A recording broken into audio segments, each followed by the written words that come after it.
My name is Kayla. I graduated from college 5 years ago, but I started living on my own much earlier when I began college. This was because of my father, who was a rather odd and difficult person. I was his first child, but he had hoped for a boy. When I was born a girl, he didn't even try to hide his disappointment and was often harsh toward my mother.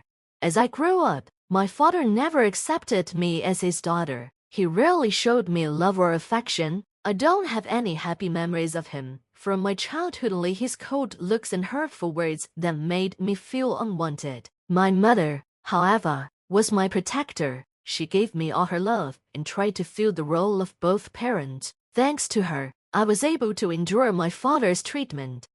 6 years later, my little sister Emery was born. My father was disappointed again because she wasn't a boy, but something changed. He started adoring Emery, treating her completely differently from how he treated me. While he ignored me, he showered Emery with praise and affection, calling her adorable and bragging about her like she was a little doll. Meanwhile, he sighed and muttered disapprovingly whenever he mentioned me.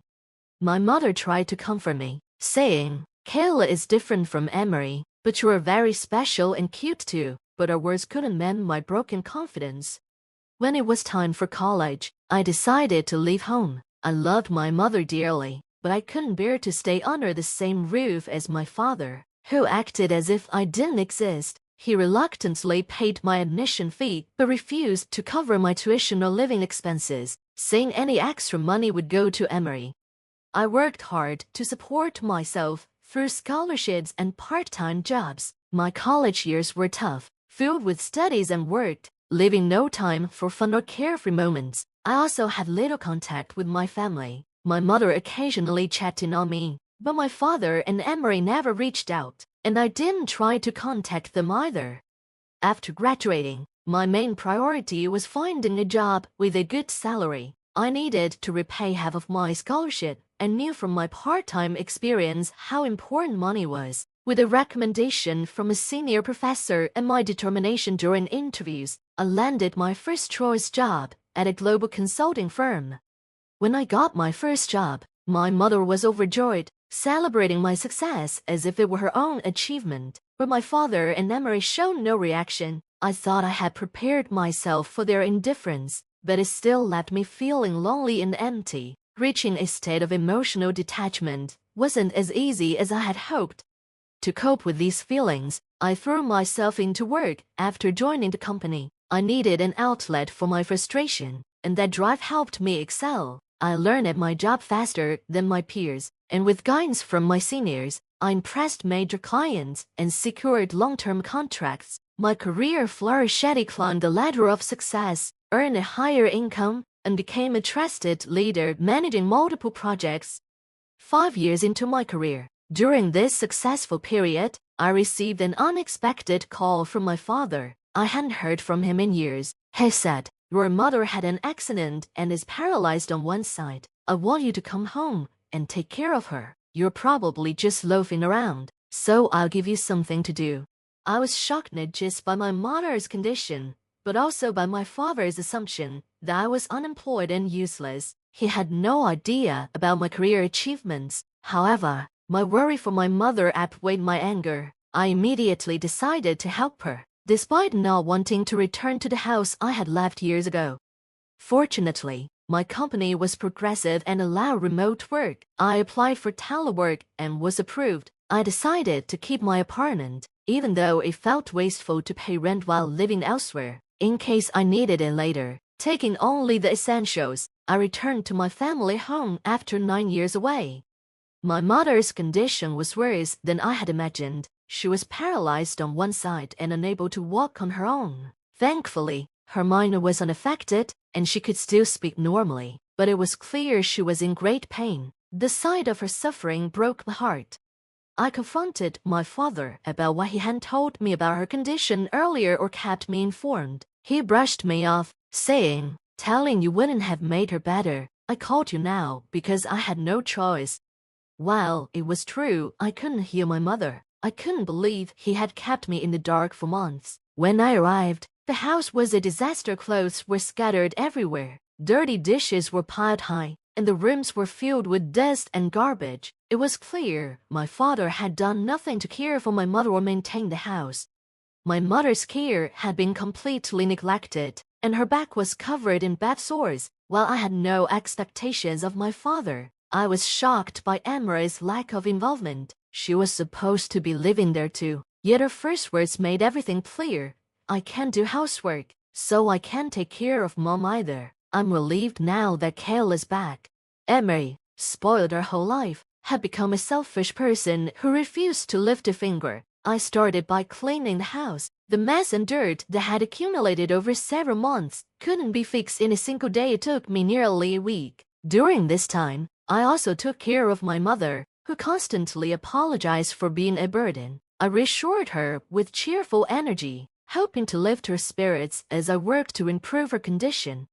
While I was busy with housework and caregiving, neither my father nor Emery helped. Instead, they complained. My father grumbled, "The food tastes awful. What are you slacking off for? You're clumsy at taking care of your mother. Do it properly." To him, it was natural that I should handle everything. Emery, on the other hand, treated me like a servant, saying things like, "Kayla, wash my clothes for me, need them for school tomorrow," or "Kayla, make me some tea."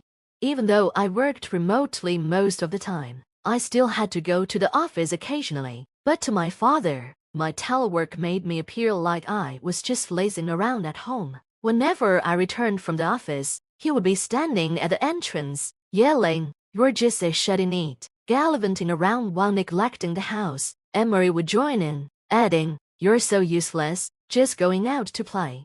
Their constant insults drained me. Every time I left the house for work, I was met with harsh words. To cope, I made it a habit to stop by my apartment to unwind before heading back to the family home. I was so grateful I had kept that space seat was my only refuge.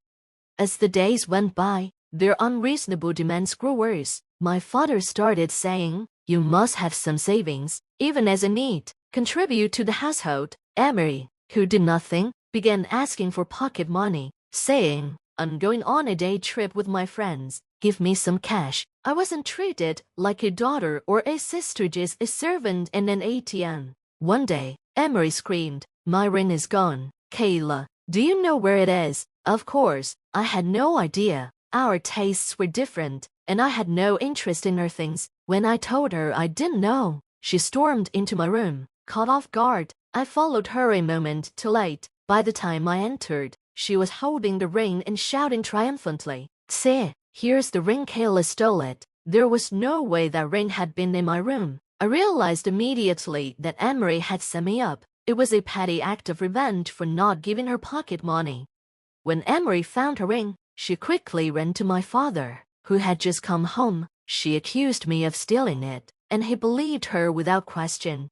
"Stealing Emery's things? You're truly pathetic. I didn't raise a daughter to be a thief," he said angrily. No matter how much I tried to explain, he refused to listen. Emery added, smirking, "We don't need a thief like Kayla, do we? If it weren't for Mom's care, we'd kick you out right now. Show some shame." From that moment, I was unfairly labeled a thief in my own home.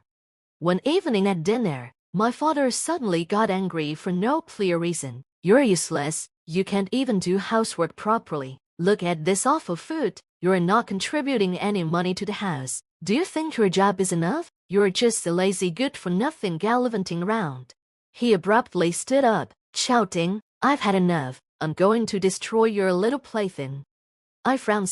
He meant my computer, my most important work tool. If he destroyed it, I'd be ruined. I quickly followed him to my room and stopped him just as he was about to touch it. Emery stood behind him, smirking as though she enjoyed the chaos. Around this time, I felt my body and mind reaching their breaking point. Then, my mother passed away peacefully. She had always been grateful for the care I gave her and deeply hurt by how my father and Emery treated me. Her passing left me completely drained. My heart was shattered, and I couldn't even cry.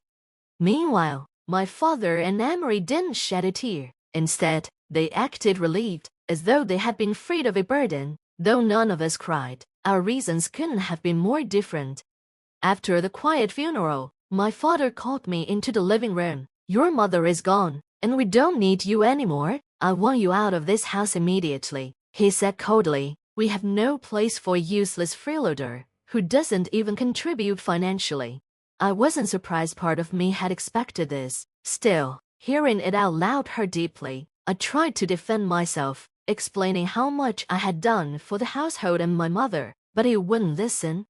Emery chimed in. "What? Are you planning to stay here and keep being a freeloader? You're like a parasitic or a flea." Her words hit me like a slap, and I felt dizzy from their cruelty.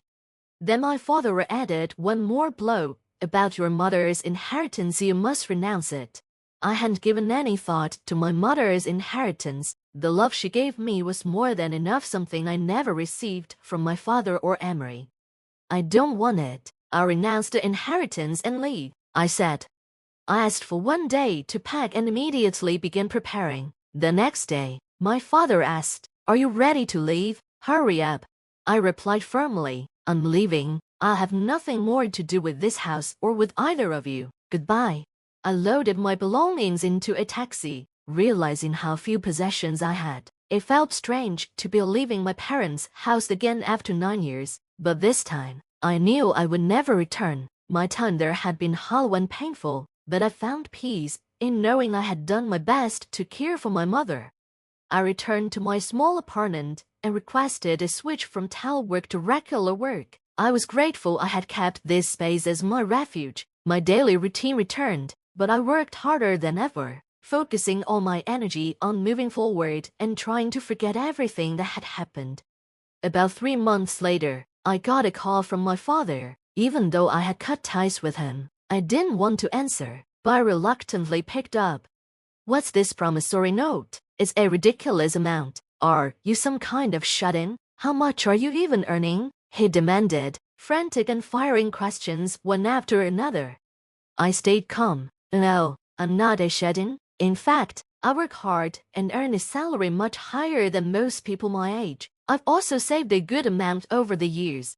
When I first started taking care of my mother, I had purchased equipment and tools to improve her living environment. Knowing our household finances were tight, I also contributed to the monthly living expenses to help ease her burden. Even before my father demanded money, I had been quietly supporting the household. I'd even paid for Emery's tuition to relieve my mother's worries.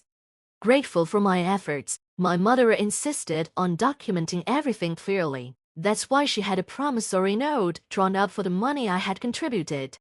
My financial support had added up to a significant amount, and the promissory note I had made meant that my father and Emery were now responsible for paying me back. Since I had already renounced my share of the inheritance, I was exempt from any claims on it. In other words, they had to repay all the money I had contributed to them.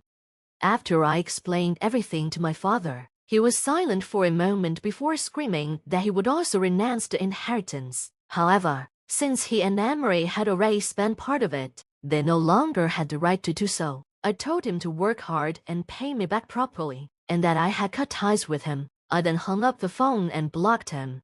Afterward, my uncle, my mother's brother, caused further trouble for my father and Emery. I hadn't seen my uncle in a long time, but I had spoken with him at my mother's funeral. When he noticed something was wrong with me, I confided everything in him.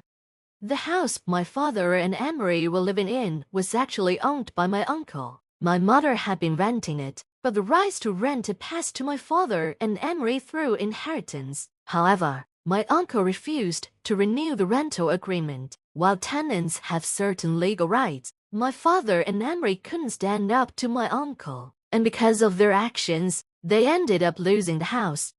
My father, who had already been under review at his company, was finally selected for restructuring and lost his job. Emery, who couldn't pay for tuition anymore, had to drop out of college just before graduating. With no home and no jobs, they moved into a small apartment. Most of my father's retirement savings went to repay the debt to me, and at his age, it would be difficult for him to find another job. Emery's chances of finding a decent job were uncertain, too. The two of them ended up isolated, living like shut-ins in a dark, small room.